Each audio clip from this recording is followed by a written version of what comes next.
সংযুক্ত আরব আমিরাতে একজন ভারতীয় প্রবাসী নারী একটি বহুতল ভবন থেকে তার ৫ বছর বয়সী বাচ্চাকে ফেলে দেওয়ার পর আত্মহত্যা করেছেন।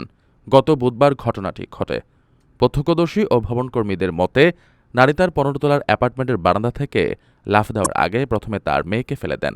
যেহেতু ভবনটিতে ৬ তলা পার্কিং এবং অন্য একটি তলায় একটি জিম রয়েছে, তাই তারা ২২ তলার ওপর থেকে পড়ে যান।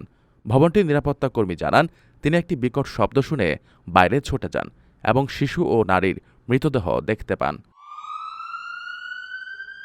তিনি সঙ্গে সঙ্গে পুলিশ ও অ্যাম্বুলেন্স বিভাগকে খবর দিলে দ্রুত ঘটনাস্থলে টিম পৌঁছায় এবং পুলিশ সকাল পর্যন্ত এলাকাটি ঘিরে রাখে। এদিকে শারজাহ পুলিশ গালফ নিউজকে নিশ্চিত করেছে, তারা একটি মামলা দায়ের করে বিষয়টি পরবর্তী তদন্তের জন্য পাবলিক প্রসিকিউশনে পাঠিয়েছে। কর্তৃপক্ষ মৃত্যুর পরিস্থিতি সম্পর্কে কোনো আনুষ্ঠানিক বিবরণ প্রকাশ করেনি। ওই নারী একটি অনলাইন ব্যবসা চালাতেন এবং পরিবারের সঙ্গে শারজায় থাকতেন বলে জানা গেছে।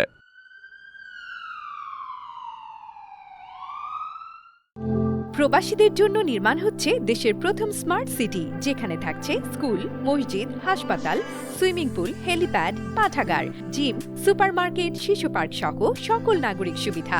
মাত্র ৩০ লাখ টাকা বিনিয়োগে মিলছে আকর্ষণীয় ফ্ল্যাট। প্লাটিনাম ইনভেস্টরদের জন্য ঢাকা বিমানবন্দরে ভিআইপি প্রোটোকল সুবিধা। বিস্তারিত জানতে যোগাযোগ করুন স্ক্রিনে দেয়া হোয়াটসঅ্যাপ অথবা ইমো নাম্বারে।